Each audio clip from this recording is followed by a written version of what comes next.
So this is the fifth in the UNDP Biodiversity Communications video series. In this fifth video, titled More Story Tools, we're going to be looking at a range of tools that we use alongside the story canvas, as explained in the previous video. Specifically diving into some of the behavioral science, further story analysis, and utilization of learning styles that will help you improve your messaging and communications, create stronger and better stories. Guy, over to you. Thank you, Ben. So just as a reminder, we had 5 steps in the previous video, and we started to look at the first 2, 3, and now what we're going to do is kind of move through to the last one. So we're going to look at more story patterns. We are going to start to explore the idea about inner and outer journeys and what the relationship between the two is and the power that they give stories, and then also the idea that you need to keep the story moving so that people stay in control. So the idea behind story patterns, we established, we've been telling them for a long time, and therefore we have become to use the shorthand hardwired for them. If I introduce another set of patterns that we have used in our analysis, you'll recognize, I'm sure, some of these types that were established by Chris Booker. If I basically brought the first one to life, overcoming the monster, by sort of talking about David and Goliath and this idea about underdogs, when we see that played out as a story through the media or in conversations with kind of colleagues, we instinctively root for the underdog. So we don't overtly call out the pattern, but what's happening is that we're naturally responding in a certain way when that pattern is kind of shared with us.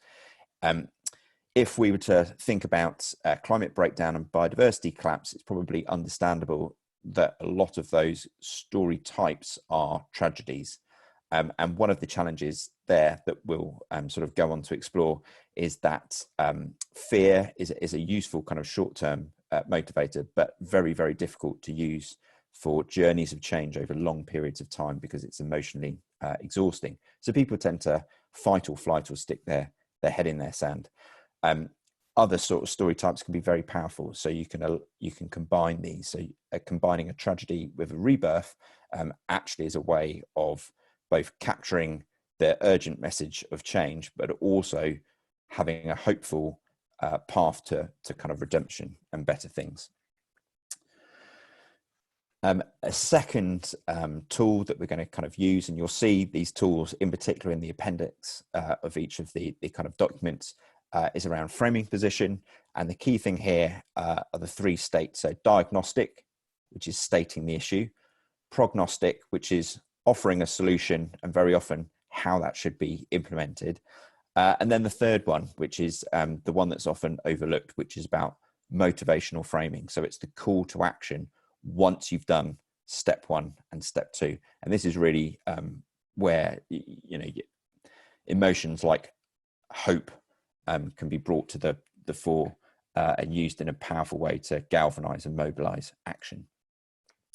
Another one is around whole brain storytelling. So this is inspired by the HBDI. So credit to Ned Herman here. The idea that we have preferences, natural preferences for the way information is communicated. And this is just metaphorically using the idea of a kind of a whole brain, that actually we want to make sure that our stories aren't biased into one of those preferences to the detriment of the others, because if that happens, then we're actually kind of excluding our ability to reach the most amount of people. So this is also to kind of say, well, actually facts are very, very important and they can play a big part in kind of storytelling, but facts alone are not enough to kind of change behavior. So they are part of a story that also needs to include big ideas about the future. It needs to include the kind of the detailed, the kind of plan about how we're going to make change happen. And it also needs to have the humans at the heart of it, the kind of symbols and the emotions. This sort of second part of this kind of video, want to look a bit more at direct application and sort of pull out some insights from some stories and see that what we can learn. So some other tools that are useful. The first one is it's really, really important that we sort of reflect on how we've evolved with stories and what the actual size of our world was for the majority of time we were telling stories, which is very, very, very small. Humans, an individual was the center of their universe. And therefore, even though we're dealing with very sort of big, global, systemic, complex issues over time, actually they need to be rooted in the sort of individual personal experience. And very clearly, we can kind of see this through Greta. Most of us are very familiar with her origin story, if we kind of call it that. By comparison, in 2015, there was a lot of work that went into starting climate strikes related to COP21.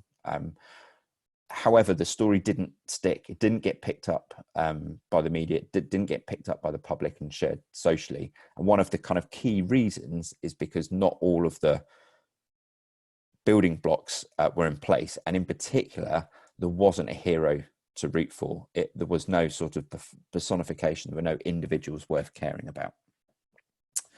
A second really useful insight from looking at the success of Greta's stories is that her stories make room for other people to change too. And a really easy way to think about this is just the relationship between hero, mentor, and villain. Can a hero become a mentor and make room for more heroes? Do we back the villain into a corner, or actually do we give them an opportunity to kind of step in and become a new hero and go on a role of journey of change? Greta has clearly become the kind of mentor for Generation Z, and that's helped the story evolve.